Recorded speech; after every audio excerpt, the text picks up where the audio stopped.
New York City, right now as we speak, has the worst air quality in the whole world. As much as I love Dwayne Wade, as much as I love Gabrielle Union, to be honest, I wish they both would just take care of their family, take care of their business, and shut the What's going on, folks? How y'all doing out there this evening? I am Lee Black, and I'm the host of Real Talk for Real Men. So this is our Wednesday edition. Wednesdays and Saturdays we go live. Typically, that's our schedule. So welcome. Hopefully, everybody out there is having a great week. And I know the timing sometimes is a little off, so a lot of my viewers actually catch the show, later afterwards, and that's fine. I'd love to hear your commentary. Shoot me some show ideas. It's no real ideal time to bring in everybody, and this is a time frame that works for us. I'm going to bring in my co-host McMack. And how you doing, Tasha Mack in Memphis? Doing all right. Tired. All right. Well, I understand, sweetheart. Well, midweek, it is what it is. So I always say I like making it to this point of the week because we're getting past the hump day. And it signals having just 2 more days to get to that coveted weekend. So it is what it is, But anyway, I understand. I appreciate you being here. So look, if it's just you and I tonight, we'll do a shortened versions of the show, have a little conversation, and then get up out of here, So that's what I kind of want to do. In case you don't know, please don't forget to like, comment, subscribe to the show. You can find us under the TFG banner. As my sis comes in from New York. What's going on, sis? What's up, brother? I've been down. I'm not feeling too. I said I've been down. I was feeling sick. I had a fever yesterday, but I'm still listening. All right. Well, good to have you here. I hope you feel better, sis. Look, again, we're in that crazy time of year weather-wise, up and down. So, people are going through all kinds of stuff. So thank you for being here, sis. I love you for continuing to support you and Tasha. And I was just sharing with the viewers that they can find me under the TFG Ratchet banner. And you can also look for me on YouTube and Facebook under Real Talk for Real Men. The Black Hollywood Report is popping in and say hello. What's going on? If you don't know, check out all your news over there at the Black Hollywood Report. Oh my God, what they're doing with that channel is everything. It's actually become my go-to channel. Normally, I used to go to Gossip and the Shade Room. If you don't know, Black Hollywood Report, it reports the news and all the happenings in real time. They are so quick to get everything out. So sometimes I had that pulled up on my screen, and I get a lot of my news, celebrity news and stuff right from there before it hits all of the mainstream stuff. So they're on it. Check that out. This is all part of TFG as well. My brother from another mother, Mr. Kendrick, the sports hustle guy. What's going on? What's going on? So good to see you. Sorry you hadn't been able to make it. We definitely miss your input here on the show. So, appreciate you, my brother, for just popping in and listening. And sometimes that's all it takes, just to pop in and show a little bit of support. So we're going to get this thing cracking. Tasha and Sherry, well, somebody else is saying hello. This is the TFG Sports Media. So saying hello to the ladies. What's going on? What's going on? All right. Yeah, so it's always nice to be shouted out. So, guys, what we're talking about tonight is something I saw a clip and it actually made me want to talk about this.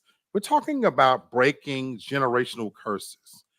Did you guys see the clip from Dez Bryant, he's a former Dallas Cowboy player, and he was talking and he was asked a question. His portion went viral. Tasha, did you see it? Yeah, Yes. I saw it. Sherry, did you see it? I didn't see it. Okay, so I'm going to show it to you. It's just a short clip. It's literally a minute and 43 seconds. But what he said was so impactful to him. I could feel his emotion, and it's what spurred me to do this show. So I'm going to share my screen with you guys, and I want you to check out this clip. And then this is going to be the backbone and the basis of our conversation about breaking generational curses. So let's share the screen and let's get this thing popping. All right. So give me a thumbs up or something if you can still hear me. Yeah, we can still hear you. All right, fantastic. So here's Dez Bryant. Here we go. Breaking that cycle to ensure, your kids don't have to following those same footsteps. Like, what are the steps? What do you? Let me read something to you real quick. Mean a lot to me. Man, I ain't trying to cry, but let me read something. It's been on my phone for 5. It's something that y'all. I try to get you. Say, break. Oh, come on, don't do this. If I have to start it over, I will, but God damn it. Buffering and whatnot. That's following those same footsteps.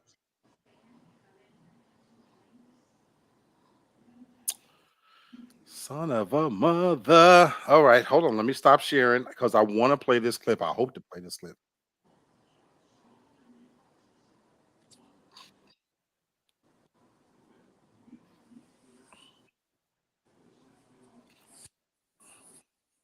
Oh, you guys can't see. Mm-mm. No curses. Quit yelling at your kids before they go to bed and expect them to sleep, bro. Quit yelling at your kids in the morning right after they wake up before school and expect them to have a good day. You set the tone for your children. You set the tone you set the tone for your voice. They will always remember in their heads. You become their inner voice. Don't be their inner critic. Speak life, speak love, speak bravery, kindness and hope, speak wisdom and truth. Most of all, listen to your children. I never had none of that. I get that to mine. And that's my number one priority. That's how I follow that. That's how I break it. And, so when I do it, I live it. I live it. The narrative shit. That's what they never wanted to pick up.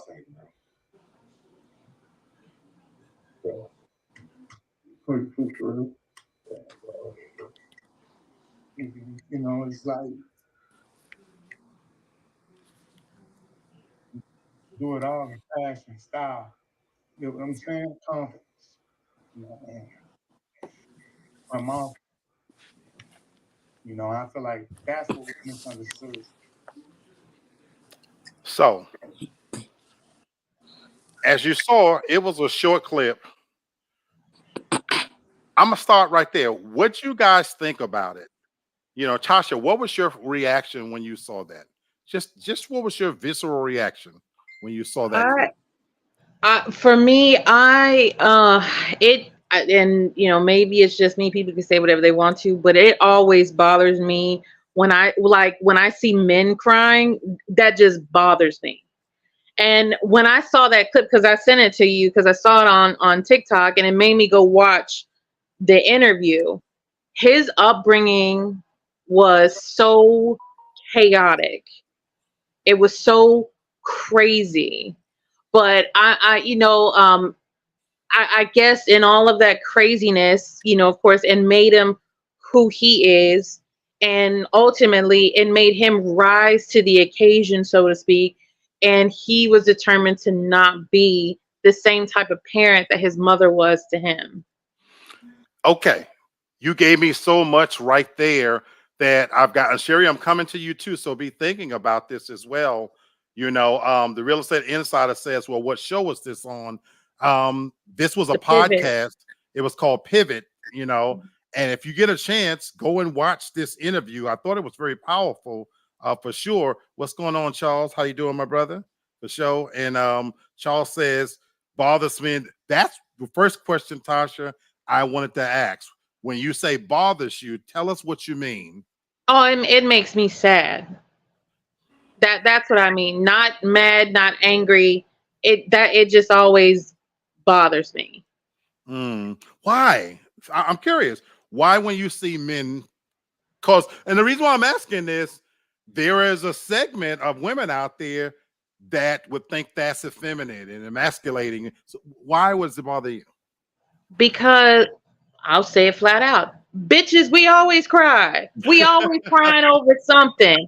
We can find, and a lot of times it's because we can't control. We honestly, for a lot of it, we can't control it, because sometimes that's just what happens. When Okay. all else fails, that's the emotion that's just what we have, is that emotion. And a lot of times it just comes out as crying. But for men, it's like a lot of times, like when you see it, and I'm talking about men, not boys, men, Right. when you see it, it's because it's coming from a true, authentic place of emotion. It's like they're really fucking hurt. Wow. And I want to come back to you with a second question, but Sherry, that was your first time seeing this, and I don't know if you know who these. He's a former Dallas Cowboy player, and I think the other. I know Ryan Clark used to play for Mhm. the Pittsburgh Steelers. I don't know if the other guy's a player. I'm assuming he's a player too, but these are former football players. Sis, grown ass men. What was your initial reaction watching that short clip? I'm with Tasha too. It's kind of sad, that he's crying about it. So you could tell that he really feeling it. And what I Not like about it, anymore. what I Shit. like about it is that his he decided not to be that kind of parents and teach his kids different, and that's a good thing. Hmm. Did he freeze? Hmm. Oh, okay, good. I thought it was my phone. No, again, sis, you pause. It might be the internet. What were you saying? Go ahead. I'm sorry. Go ahead, sis. I said, it really it hits you because for him to have been through so much, pretty much, the good thing about it is that him as becoming a parent, he's teaching his kids to be different. He don't want his kids to be raised that way of the way he was raised, and which is a good thing. Okay, and we're gonna get into that specifically, especially since it's just the three of us. But Tasha, just in a short clip, tell us just in a short way what he went through, since you did a little bit of digging, if you don't mind.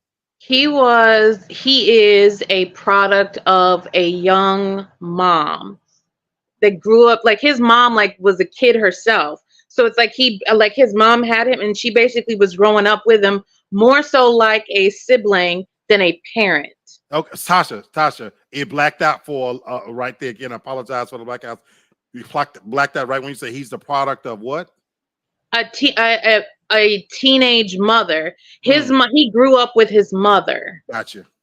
So it was more like they were siblings than a parent-child relationship. It was all kinds of abuse, none of the support, because again, what he needed from a parent was something she couldn't give to him because she didn't really have it herself. Wow. I thank you. Now, and so that's when he said he didn't receive any of that. That shed some light on why he was feeling that way. And when you sent that to me, Tasha, it hit me to my core because, like you, anybody who might not know who Dez Bryant is, he's the epitome of manhood.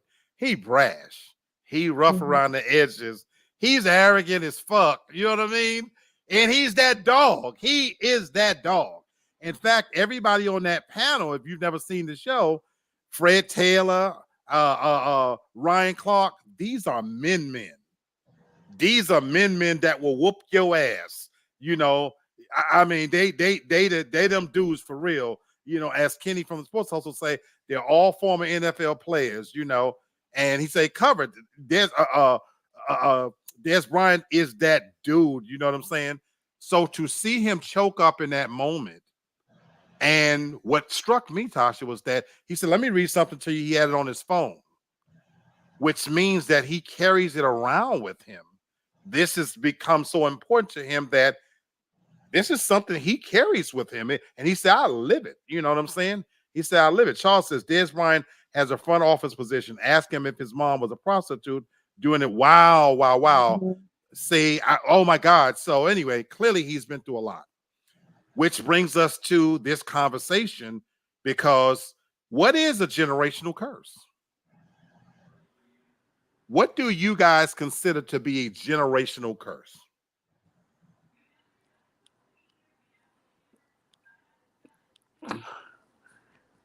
I pretty Listen, much sorry, go ahead. Sorry. no, I pretty much feel like a generational curse is when um a person is going through something that their parents, they wasn't in our generation. It was back then. You know what I'm Okay. saying? Because it kind of hit me a little hard, brother, because we have a little similarities to it. Because I have a daughter and she's 34, and when my mother had me, she was 34.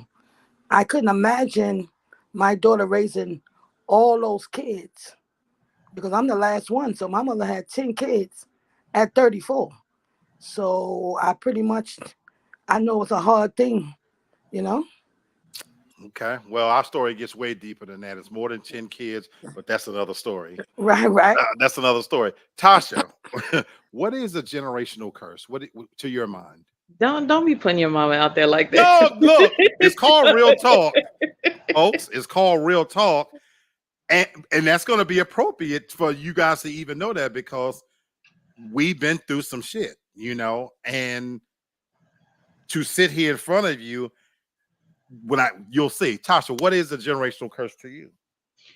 It could be an action, it could be a behavior that that in previous time may have been deemed acceptable, or something that was thought, that was thought that was needed in order to raise or rear children. But as time has come along and different perspectives have come up, it's something that was just not necessary, and it's kind of weighted down entire generations, and it's something that's been implanted on people, and it's affected the entire way that they've become, like who they are. Wow. I love it. A couple of comments in here. Charles said, Tasha, aka Yellow Hammer, don't be like that. I don't know what a yellow hammer is. Fucking no. I don't know. Charles, you the man. Candace, what's going on, sweetheart? Candace is one of the newest members to the TFG family, doing her thing out there, producing shows. So good to have you, sweetheart, popping in. Appreciate it.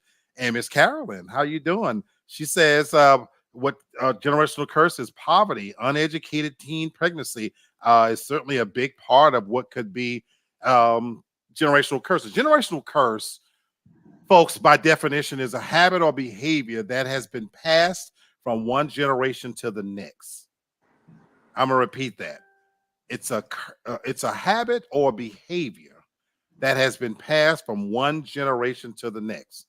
So when you think about that, think about what you've been taught, what you've been told, what's been handed down to you. And some of the things, especially in Black culture, that's real big. You even see it in choosing a religion, folks. Well, my mama was a Baptist and her mama was a Baptist. You know what I'm saying? We bring with us a bevy of superstitions because that's the way it's always been done.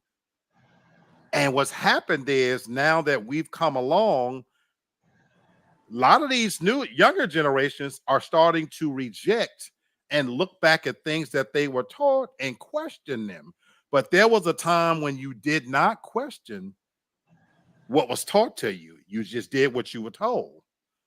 And so we're going to talk about, this whole idea of habits and behaviors that have been passed down, and we're going to put them a little bit under the microscope.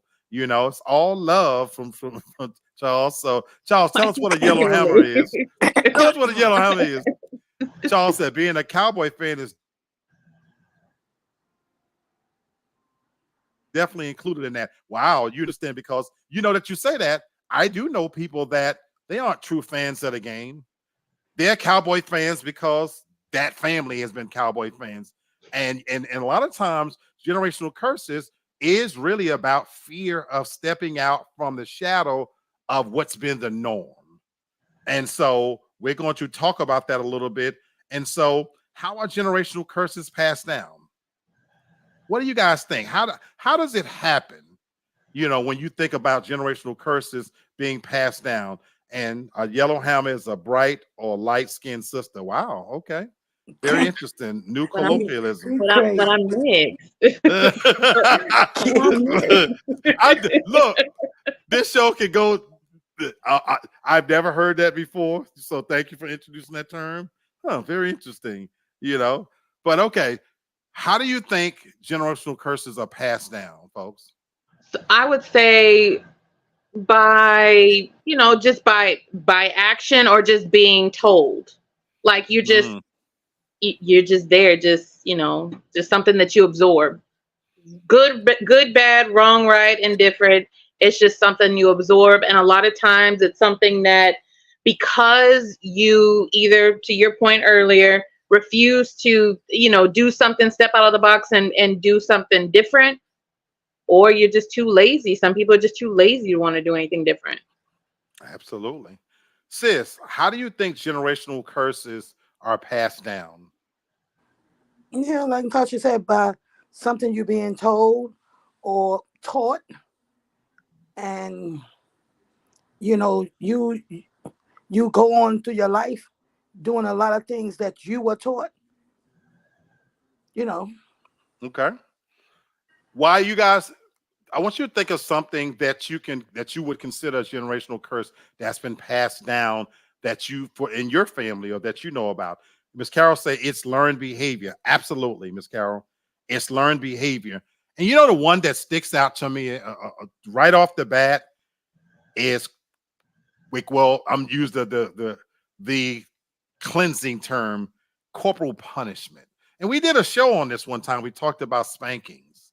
We talked about, the impact of, because again, I'm saying it nicely, but in my generation, you got beat. You got your ass beat. You were going to get a beating, and that was something that just was passed down. Miss Carolyn says if grandma did it, then mama does it, then the daughter does it. Absolutely. And so I think one of the main things that immediately popped out when I think about this is whipping children, and the impact that it has had to be passed down from generation to generation. What are some things that you guys could think about to you that's been a generational curse that has been passed down? And we're going to examine a few a little up close, but just off the top of your head.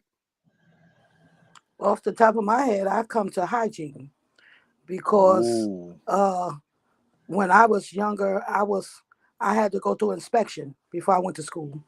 I okay. had to hold my hands out, show my nails, smell behind your ears, and all that kind of stuff. And when I was raising my daughter, I did the same thing. So she Wow. became to be clean. Wow. Wow. Wow. I'm curious. So with no, I'm gonna come back to that. I want to come back to that because I want to know what was the impact of that on your daughter. So say that. I want to come back to that. Okay. Uh, Tasha, do you a couple? What's to your mind has been a generational curse that you can speak of? Um, if what was it? Like if you don't like if you don't see blood, like don't cry. It was instilled like don't cry. Mm, wow, wow. You know what? That explains a lot about your personality. Hmm. That explains a really lot about your personality because these things shape and mold us. The real estate insider says black tax. Go a little further for me, real estate. I think I know what you're saying, but when you say black tax, tell us what you mean if you can. Miss Carolyn says alcoholism has been passed down in my family, my mother's side. I was blessed to be taught by my dad it wasn't acceptable. No shade to my mom. Mm. Wow. Sherry and we come from a very violent family. Um, but I'll tell you, and having said that, I wasn't just throwing that out there just for effect. You know what? One of the generational curses that I saw personally as a son growing up in a family full of sisters, and there was what was passed down for from my family, from mom and her mom, and even as I've gotten older, is how they're treated by men. Mm. What was passed down, and Sherry can speak to this even more so, being a sister, the youngest of all of us, can speak to this. How you're treated, I think, was passed down. I witnessed this. Is you should be happy just to have a man. half a man is better than no man at all.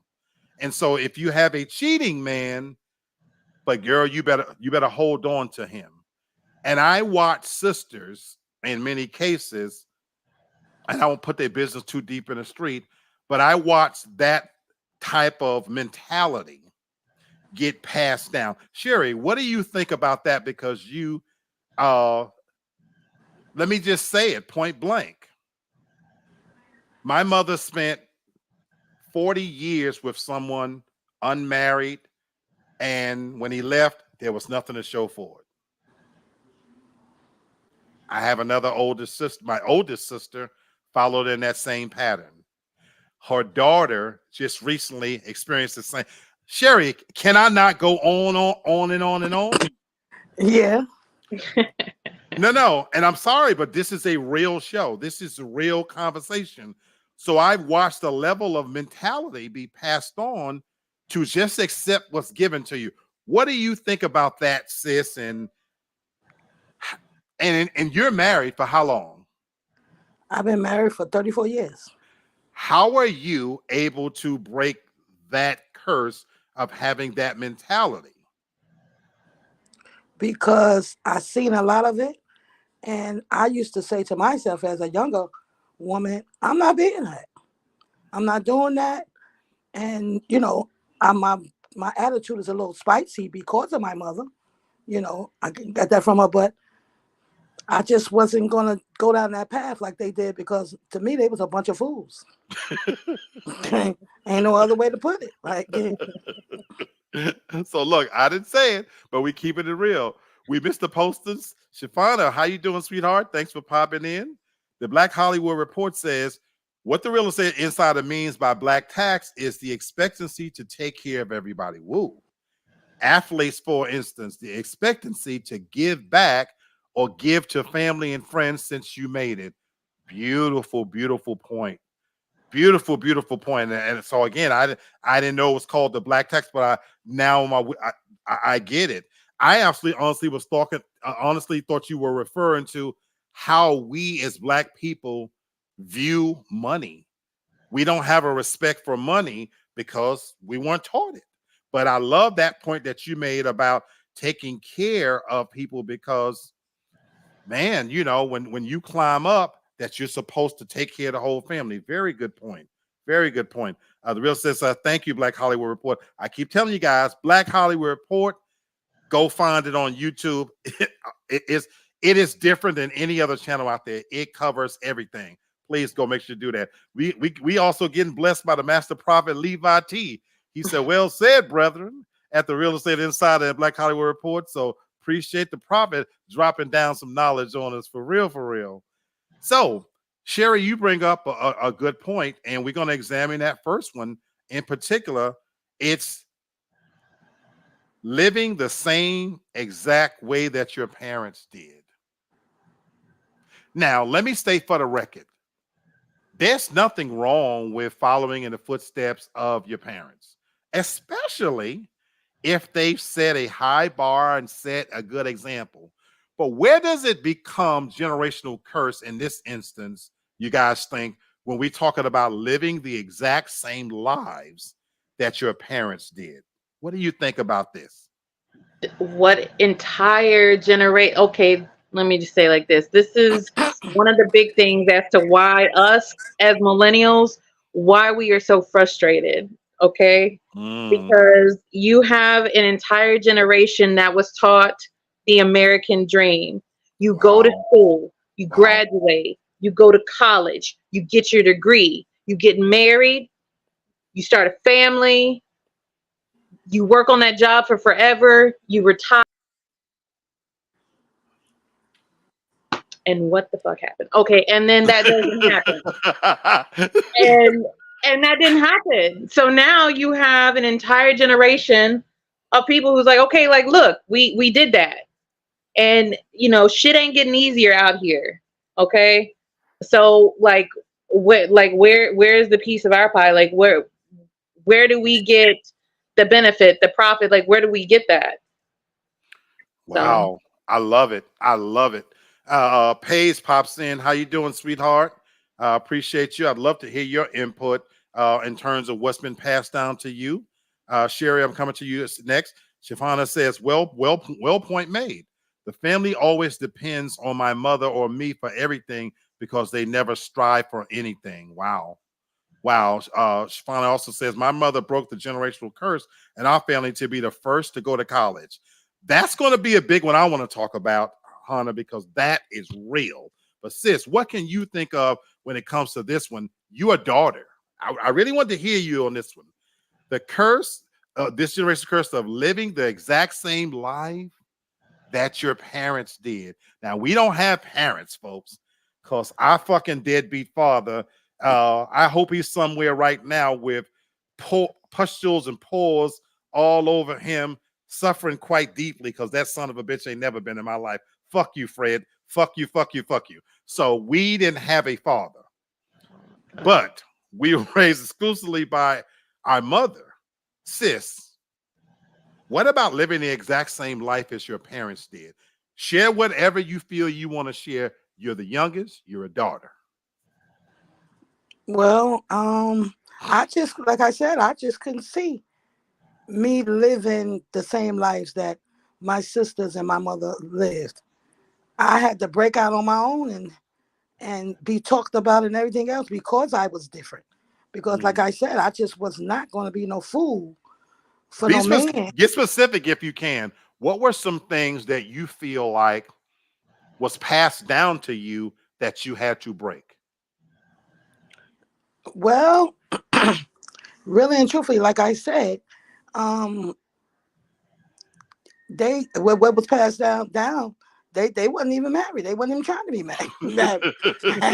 Half of them. I wanted to be married, like, and I do. We do have one sister that's married and stayed. In her relationship. Why was that important? Why is that important to you? The idea to be married. Because, like Tasha said, as me coming along for myself and educating myself as I went along, I wanted to to live the American dream and different stuff that none of the most of them didn't. And I set out to do just that, and I did it.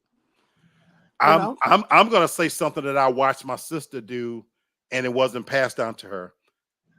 Generationally, what was passed down in our family, particularly with women, is you're supposed to just be a wife. Not a wife, but be the wifey at home. Cook, clean, take care of your man. That was the highest level of expectation in my family. And watching it in my family, my sister, who you see sitting on this screen, she aspired to be more. Don't get it twisted. This sister right here owned apartment buildings. She owned a 99-cent store. She owned her own home. And so that was breaking out of that mold of waiting on a man to do everything for you. And I'm very proud of her because I watched her do things that wasn't supposed to be done because that's not what was passed on to her. To your point, Tasha, and I think it's been made, she was expected to be a great cook, bear children, keep house. That's it. As a son, one of the things that was passed down to us is education was not important. Getting an education just was not important. It wasn't needed. Tasha, you said about working a job and putting your nose to the grindstone. What would have been passed down to me was go out there and get a laborer job. Work hard because that's what it means to be a man. Do hard physical labor, shut your mouth, take what's given to you, and you work that job for 40, 50 years, and hopefully you'll walk away with some kind of gold watch. Well, this fat black man you see in front of you, I was a skinny person. My ass didn't want to do that. I love my hands. I don't like getting them dirty. I found out rather quickly and rather early that work shit, grinding, it really wasn't for me. Now, I've done some hard work in my day. I've done roofing, weatherization, swinging a pickaxe. I found out pretty quickly that wasn't going to work for me. This is what I work with. This is why those 2 degrees are sitting on the wall and I'm about to pursue my doctorate.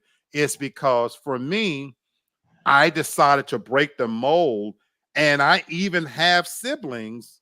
We're going to keep it real as real could be, that there is sibling jealousy in the fact that I took a different road and that I have a office or home job. I work from home.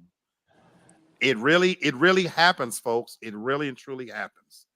And so that's where watching my mom clean houses for a living and watching that mold for me, that wasn't going to work. I'm so grateful that I even broke out of New York. I had to leave New York to find out there is a whole nother world outside of fucking New York for me to discover, because the generational curse that in my family is wherever you at, you plant your ass there and you die there.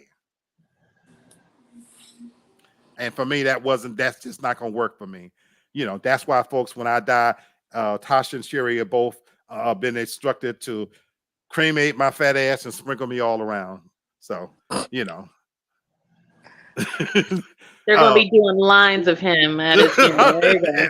Hey, take a sip for with me. Carla says, Will point made.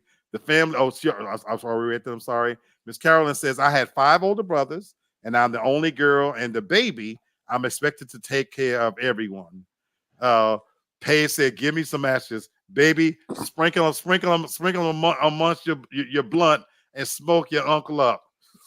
You know, but I love you. I love you, some Paige. It's funny you say that, brother, because our mother cleaned houses, and then she had the nerve enough to be taking me to clean them with her.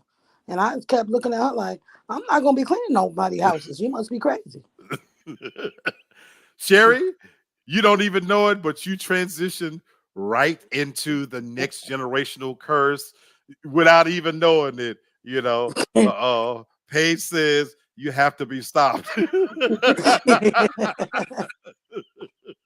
I love you, baby.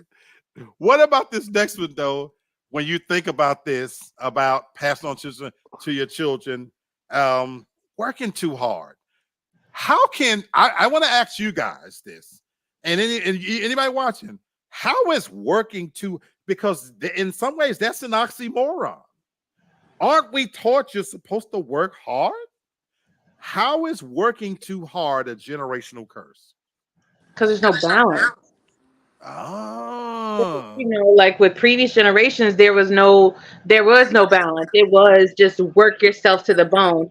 If you have to work 10, 12 jobs at a time, that's what you have to do. If you have to start working earlier, then that's just what you have to do. There was no balance. Even now, I think about like my dad, you know, like my dad and my stepmom, even right now, like growing up, they always each held multiple jobs, always. Even now, it's just the 2 of them. They both still have multiple jobs. It's like they don't know how to sit down, and right. They don't know how to rest. Right. So I love it. Tasha nailed it. Master Prophet Levi T says that's slave mentality. You know, and we never thought about it from that perspective, but being slaves, I mean, you don't have to be a genius to know they work from sun up to sundown. You know, Sherry, what do you want to say on this? Working too hard. How is that a generational curse? I agree with the guy. It was slave mentality, but that's why I had to change myself, because I wasn't going to be working sun up to sundown. I had people working for me. I love it. I love it. Let me get a couple of comments in here. The New York Real Estate Insider says, feels like slave mentality. Absolutely. He says, I work smarter, not harder. You know what? That is something that's a quote, New York Real Estate Insider. I say every single day as I talk to my learners. You know, I work with college, with professionals who are trying to get their doctorate. I literally utter that phrase every single day. He says, we don't have to satisfy the massa no more. Miss Carol says, Tasha, I'm guilty of the same in my age. I've been retired twice, but I still work until today. So let me comment on it. Miss Carol, you make a good point. I personally don't think there's anything wrong with staying busy, even after retirement, if it's for valid reasons. That for some people, working is what they know. It keeps them active, keeps them alive. I got a brother-in-law who, honestly, if you sat him down, he probably will die. I don't mean physically, but I think it would be detrimental because all he knows is work. Now, he has health issues which have over the years forced him to slow down. But even with his health issues, it is almost impossible for him to do nothing because all he knows is work. But this is where Tasha's point becomes so valid to me, is that when you're doing it out of some sense of that's what I have to do to keep going, and you don't have a healthy balance to enjoy the fruits of your labor. Because Tasha, I hope you don't mind me saying this, and I don't mean this negative. Her mom, her dad, beautiful house. They got it all. You know what I mean? And so there's a balance. And I'm not saying they don't. I don't know. But that's where I do admire the younger generation. This is the one time when I'm going to give younger people their flowers right here on this show. TFG Storytime says, ideally, when I retire, I want to work when I want to, not because I have to. And that's the reason why I'm trying to get my doc. Well, you know what I say every day is I say that I hope I never have to set foot in an office. Tasha can appreciate this. I hope I never have to set foot in an office. I enjoy trotting my fat ass a few feet from that room to sit in this chair, and I get paid to have a conversation. That's literally what I do. I'm literally sitting at my workstation right now. I sit, I look out in my courtyard, and my TV's on all day long, and I'm watching shows, I'm drinking coffee, and I get paid to have a conversation. How blessed is that I come from where I had to climb up ladders, unload trucks, dig ditches, put in windows and doors, go on hot fucking roofs, get under cars in the cold, to I get paid a handsome living to sit on my fat black ass and have a conversation. And oh, by the way, I say on a recorded call every single day, I say about my own company, I'm going to give you an honest day's work, no more, no less. Because I've discovered over time to take a little bit out of the pace for these young people. When I look at TikTok, and you see these young people that's in their 20s in houses better than I've ever lived in, dancing and shit, walking around, making videos, their mindset is, I don't want to wait till I get to be 50 or 60 to have a nice house. I'm not going to wait to get to be 30 and 40 before I drive the car of my dreams. If I want to go to Russia, if I want to go on cruises, these little young motherfuckers been everywhere. I've been nowhere. I've been on basic trips, but these young people, they made a conscious decision that I'm not going to do it like my parents and my grandparents, and I'm not going to even wait till I'm married. That if I want to go somewhere, if I want to get something, I want it now. And I truly have come to embrace and respect that. The other side of it is now some of them feel entitled and they're lazy and all that stuff. And for Dez Bryant, you want to be careful that you don't enable them to where they don't want to work, don't work hard, and don't appreciate things. So I'm not talking about that side of it, but I do admire the mindset of benefiting from your work. That if you work, take a nice trip. So on a smaller scale, I broke some generational curses because I used to feel guilty if I take an off day. You know what my ass do now? There's a many days when I call off just fucking because. And so I am no longer going to work too hard because the game is on right now. The Golden State Warriors, one of their coaches, he dropped dead from a heart attack at 46 years old. Martin Luther King Jr., was that his son? Mm-hmm. He's dead from cancer at 62 years old. Working hard and waiting for that big payoff at the end. What if your end comes before? I got a lot of nice shit in my apartment.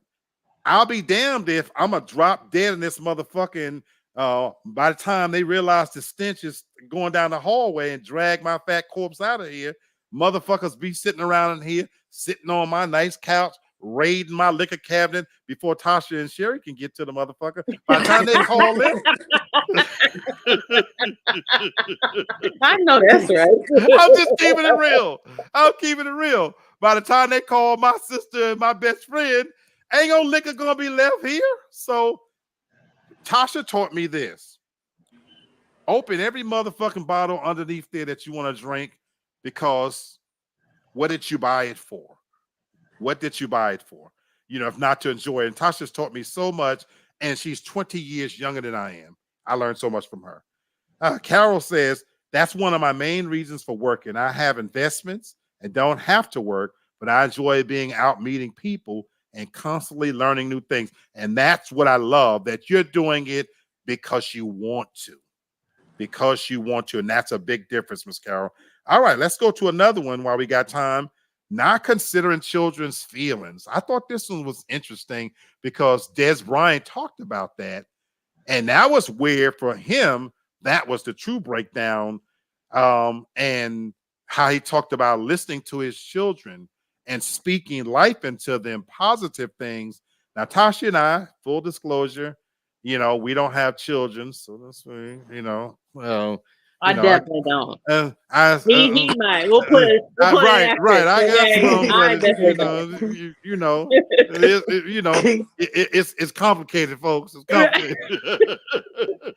Let me just say that shit is complicated. But Sherry, you are a parent on here. So on this one, not considering the feelings of considering your children's feelings, and that's the part that broke Des Bryant. So I told you I was going to come back to you when you talked about passing on that curse to your daughter, expecting her this, that, and the other. Do you think it benefited? I'm curious, what parts of the things that you end up passing on do you think benefited her? And what are some things that, if you can think of, that you may have, that you now look at it and say, I probably shouldn't have done that? Well, like you told them that, you know, we was told that, you know, we don't go to school, we don't get an education. You know, I was telling her different, and she is educated. And as I was telling you about hygiene, I tell her she have a bathroom fetish. But I have been to friends' houses of hers, and they bathroom and their kitchen is just so nasty. They take a shower, step out the clothes, and it's on the floor. You would never see that with my daughter. You know what I'm saying? Because so in this instance, you feel like that particular habit you passed on benefited her. Mm-hmm. Okay. Is there anything you can think of that you passed on in this case that you didn't listen to her, not listening to her feelings? And that's okay. You got to think about it. I was asking that because you actually have children, so to speak. But for us, we are children. We have parents. What is it for you where you feel like your parents should have listened to you more that might have hurt you? Because I got a big one. Well, I like I always tell you, I think I would have even been further along if given the opportunity to, you know, work certain jobs and do things that she wasn't allowing me to do. You know, so I would have been further along. So I used to be angry, you know. Okay. You want to go into any more detail or no? Well, like I said, and what really got me is at when we started getting to be like 12 and 13, she turned into a Jehovah's Witness. So, you know, I was used to celebrating on a holiday, and it's like she just pulled the rug from under us just like that. And I was angry and I was mad. Okay. So how do you feel not being able to celebrate holidays, wasn't listening? Yeah, I feel like she should have listened to us and gave us more of a chance to, you know what I'm saying, to do things that we wanted to do. We lived in a house where she had us where we gonna do what she say do. And that's not a proper way to do. I don't deal with my daughter that way. Okay. Okay. Okay. I grew up in that same house, so I'm gonna comment on that in a minute. Tasha, for you as a child, Mhm. what areas do you feel like your parents should have considered your feelings more? There's a lot. There's a lot. You know, growing up, you know, being the only girl in the house, I wasn't. To me, I wasn't given the space to be that.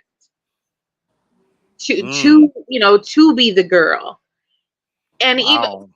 even with this topic, just in general, just the not considering children's feelings, it's a tightrope walk for like a lot of parents, and I Right. get it, because one step this way, you may I be too agree. authoritarian. One step this way, look now, get that little demon, I so agree. it, I it, agree. it's one of the it's a balance. But yeah, I bet you anything, if I had all of my childhood memories where I could sit there and thumb through it like an album, I could say, okay, right here, they didn't consider my feelings. But but not having the space to be the girl, that would be mine. But then also Wow. not being allowed to question things out loud. Wow. Wow. So Wow. now, like, you can get mad at me all you fucking want to, like, I'm 35, and I like to argue. I love to argue with anybody. So, and so, like, then it was like you have to go along with it, but it's like, okay, but I'm a logical person. You got to tell me, I got to see the benefit of it. So, You are this conversation making me understand you so much better. yeah. And I've been knowing Tasha for years, but it's making me, when I met Tasha, and I always tell people Tasha's like a dude. And I don't mean that in terms of she's not feminine. She thinks like a man for real. Yeah. And you explaining that now really sheds a lot of light, and I get it. And it also answers, when you talk about your brothers, standing far back, your relationship is so odd to me, because with you being the only girl, my expectation would have been that they would have be all over you and protective, and that's my sister, this, that, and the other. But y'all have such a unique and odd relationship. Standing from afar, when you talk about it, I just, sometimes I haven't quite gotten it until this moment. Okay. And then now it explains why, folks, she says she like to argue, she not kidding. Yeah. Tasha, the shit has to make sense to her, and she uses opportunities like Thanksgiving and Christmas to go over there and argue with her parents. I just gotta know. I just want to just help me understand. That's it. That's all I ask.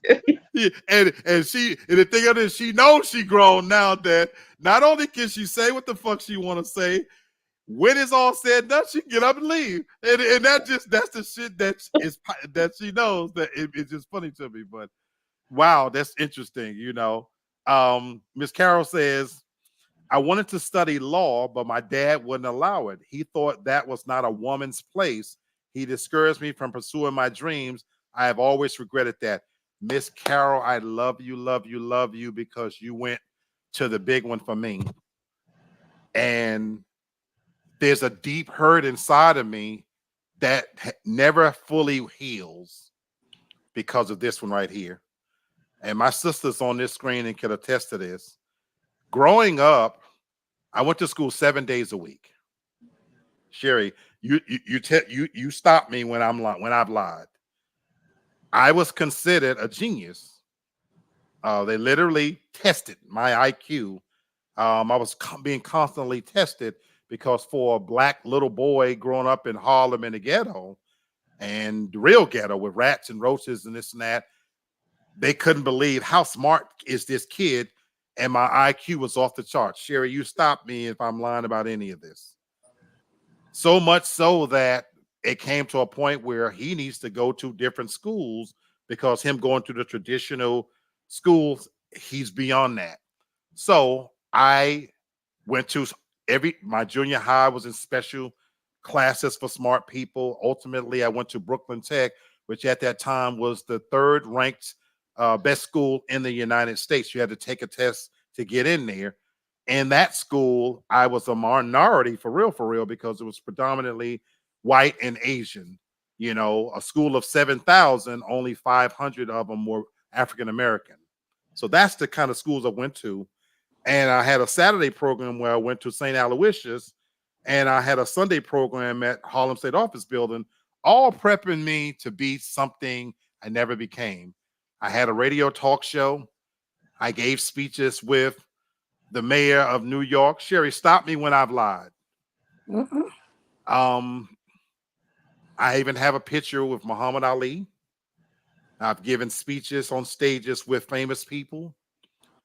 And I was projected to go to whatever school I wanted to. My mother cleaned houses for 3 rich white women. One was Miss Rothenberg, who owns Berghoff and Goodman's. If you know anything about New York, yeah, Berghoff and Goodman's. One was Miss Kubik, who owns the Kansas City Royals. Yes, the Kansas City Royals, the baseball team. The third one, I can't remember what she did. So my mother worked for these two, and Miss Rothenberg, who owned Berghoff and Goodman, loved me and wanted to send me to Africa, was willing to pay for my education wherever I wanted to go. And at some point, I had invites to go to colleges and whatnot. But as Sherry mentioned earlier, when I was 12 years old, my mom decided to convert from Baptist to Jehovah's Witness. But that was just a bit hard of it. My mother, growing up in Mississippi, was from a place where you don't let white people help you. Sherry, stop me when I've lied. No, that's true. And so the ultimate bite your nose to spite your face was done. I believe firmly with every part of my being, if my mom had have been more receptive, when those ladies died, my mom would probably be rich. But let's put her on the back burner. To your point, Miss Carol, there was a inner, what do you call it? Inner when they come to a drunk person and they do intervention. There was an intervention done for me to not go to college, but instead pursue this route for Jehovah's Witness. I had aspirations of being a doctor, folks. Had the grades for it, had the connections for it. And it gets even better, folks. I grew up in the same building with Teddy Riley from Blackstreet and Guy. And I wrote songs and we were close. And when I was shipped off down south because I was getting too involved and maybe I might get in drugs, Teddy Riley used to call me on a regular basis. And I got a call when he was going to go overseas to produce Boy George. Freddie, come with me, partner. Well, no, I got stopped. My family is this, that, and the other. And ultimately, Teddy went on to become Teddy Riley. And ultimately, what people don't know is when I went on my path of debauchery and whatnot, for a lot of years, I was angry inside because I didn't get my education until I was 40 years old. And one of my dirtiest little secrets that I'm going to share with you guys right here on this broadcast. I did not graduate from Brooklyn Tech. I do not have a diploma from Brooklyn Tech. I have a GED.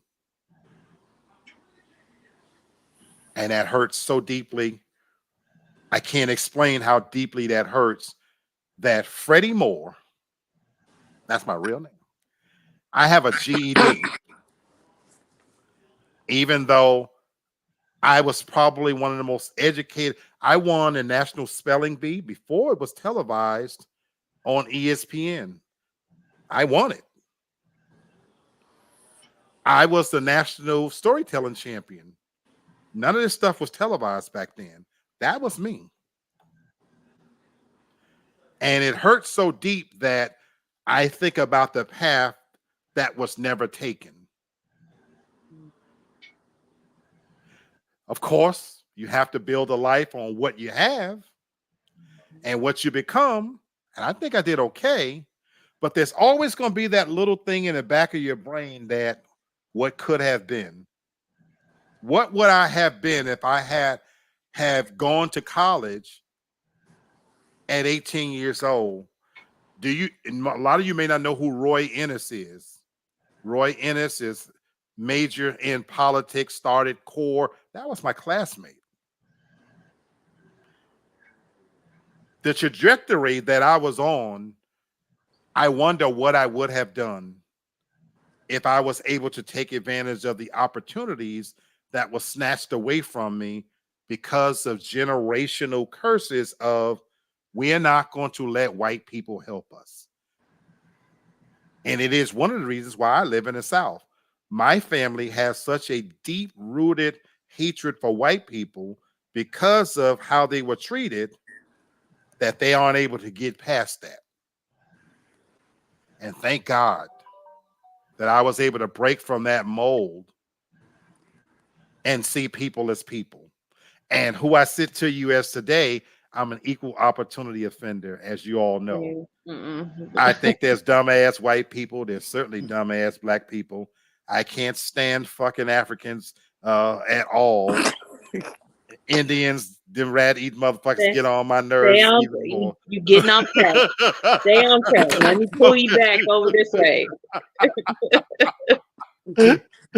Anyway, right. I say all that to say, look, I had to break that true curse, but it cuts me so deep inside because I'm always going to live with what could have been. And to watch Al B. Shore, these are people I hung out with. Al B. Shore, Keith Sweat, Stephanie Mills, Lisa from the Culture End, that pussy was good. Run DMC.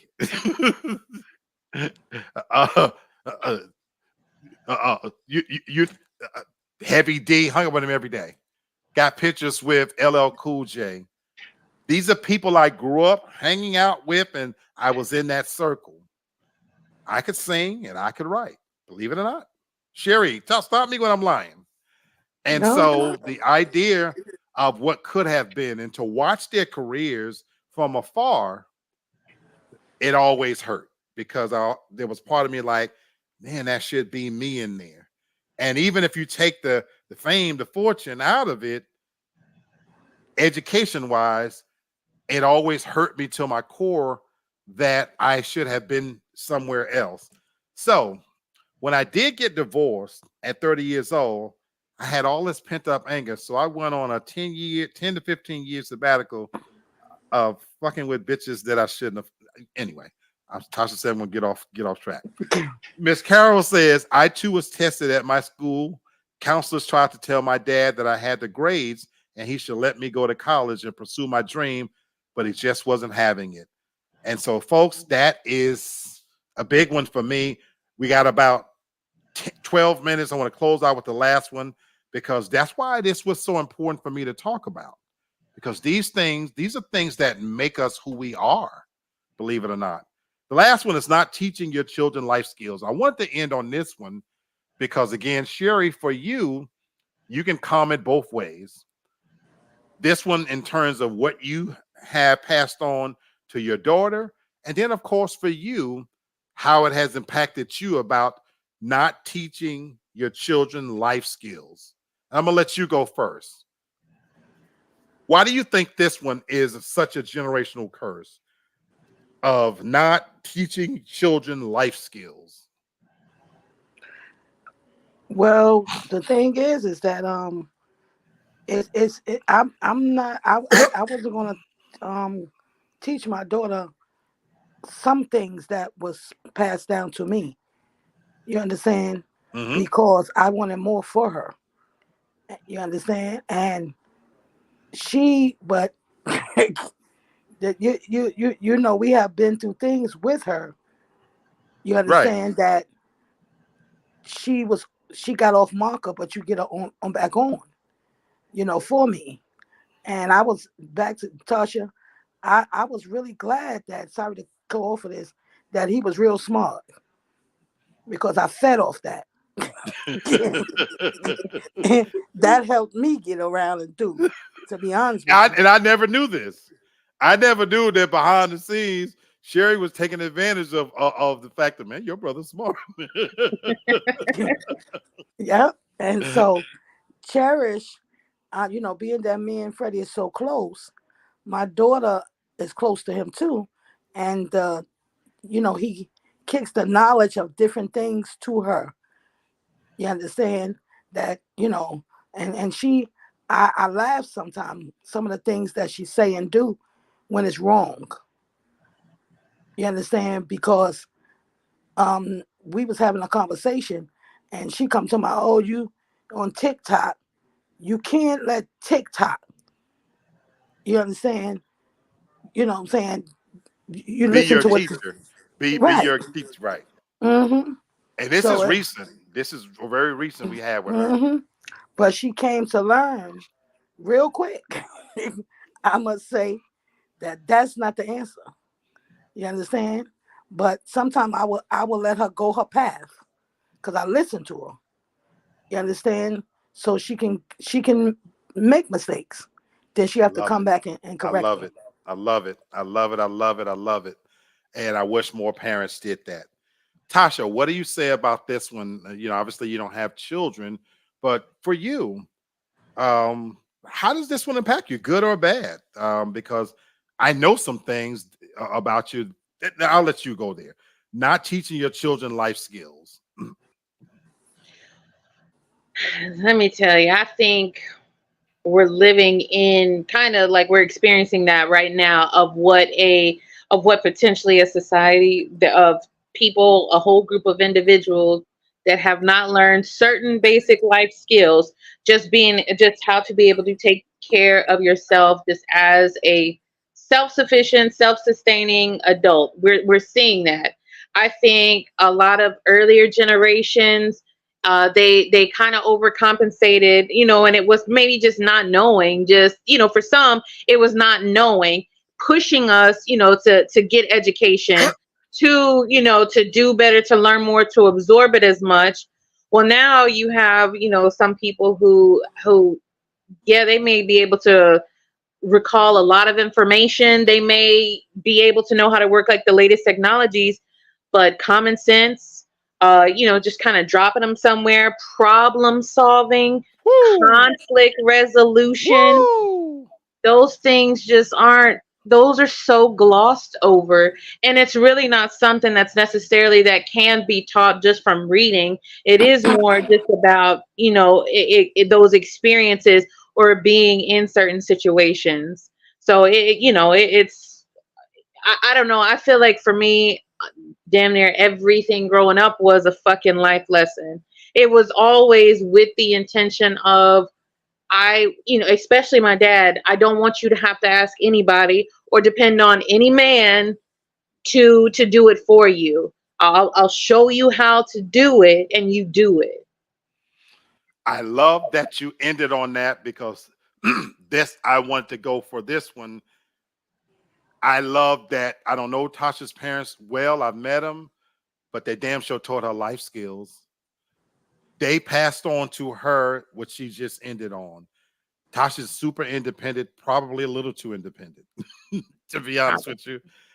But she's super independent and self-sufficient. When I met her, she had 3 jobs.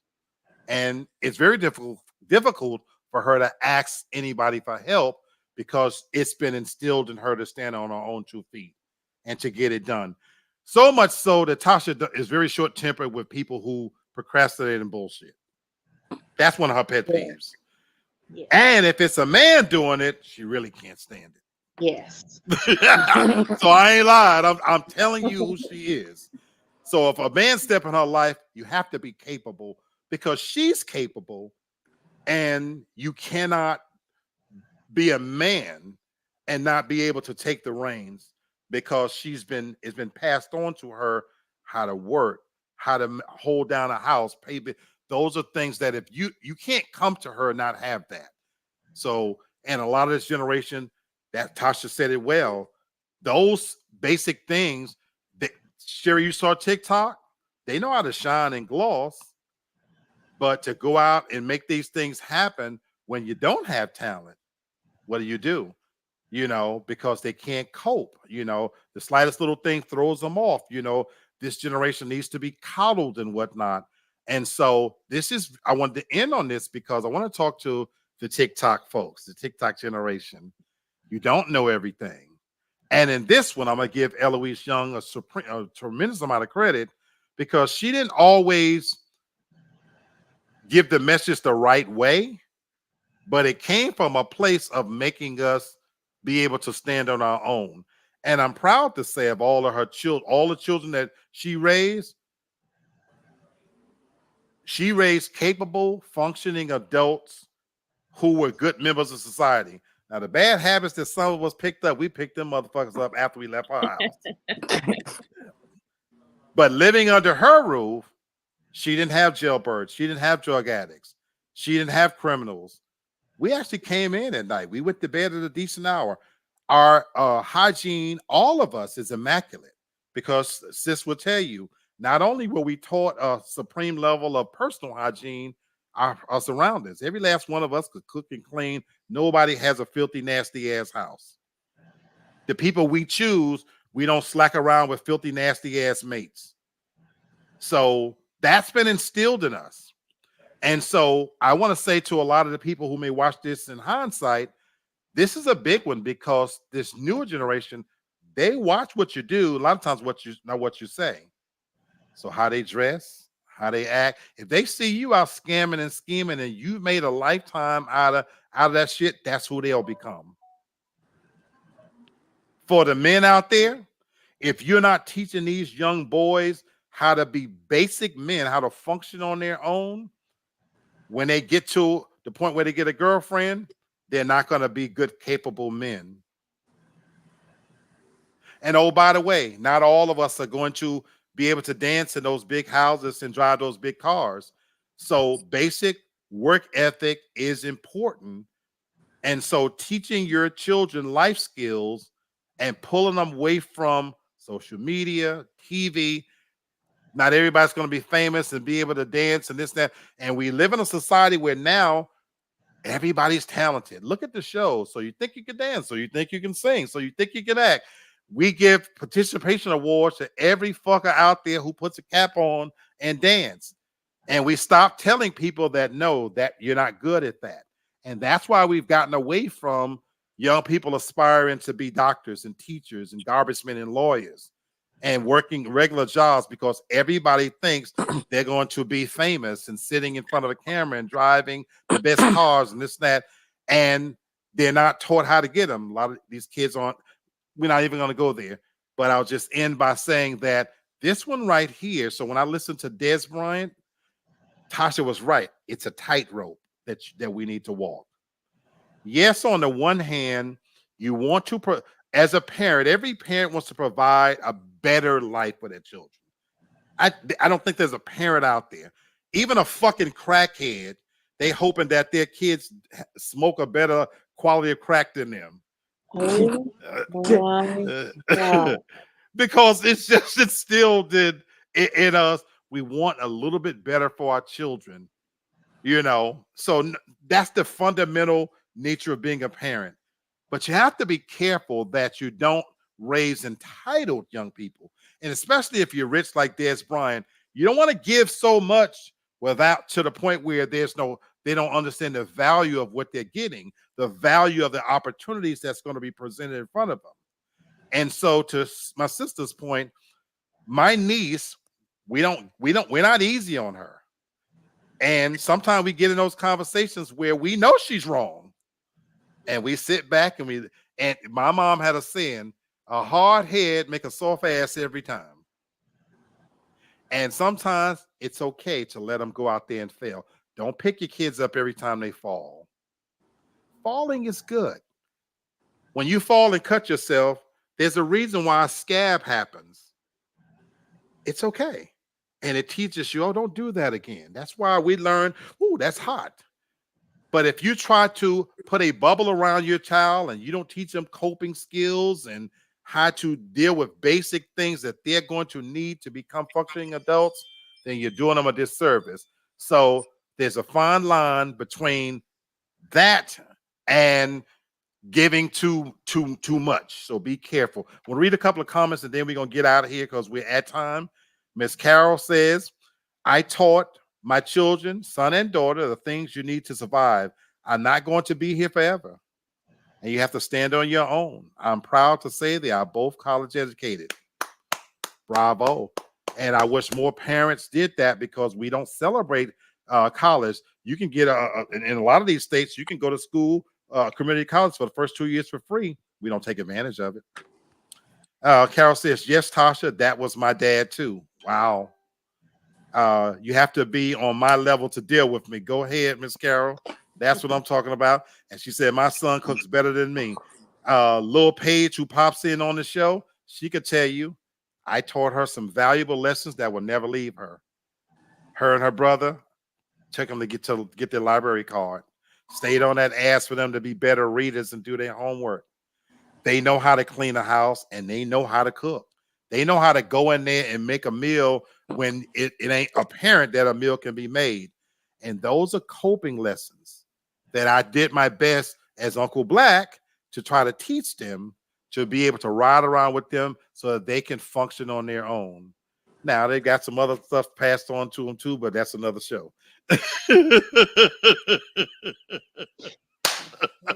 You was on today. Okay? Let's just end it by saying this has been a fantastic conversation. And I truly wanted to have this though, because while we have fun with it, I definitely wanted to, that video that I showed from Des Bryant, it did hit home. And as Tasha said, when you see a grown man cry, and the part that really got me is when the other guy stood up and gave him a hug. That was as raw and as real as it gets. And you know what it shows? I don't care if you're famous, if you're rich, how old you get. We are all carrying inside of us some things that have been passed down that has done some damage, and it lives inside of all of us. With that said, folks, we are now on the other side of Hump Day. Thank you for tuning in. I appreciate everybody for popping in, showing some love, showing some support. Please keep supporting. Share my channel. Invite some friends. I know everybody out there got one or two friends or associates. Tell them to come in on Wednesdays and Saturdays. Tell them to subscribe. Look for me. I'm going to be a little bit more active on the TFG Ratchet channel, bringing my own unique brand of humor to vent about shit that gets under my skin because I'm getting my mojo back. But until then, everybody enjoy the rest of your week. Enjoy your night. And as always, be happy and keep it real. Peace out. Good night, y'all. Good night. Good night.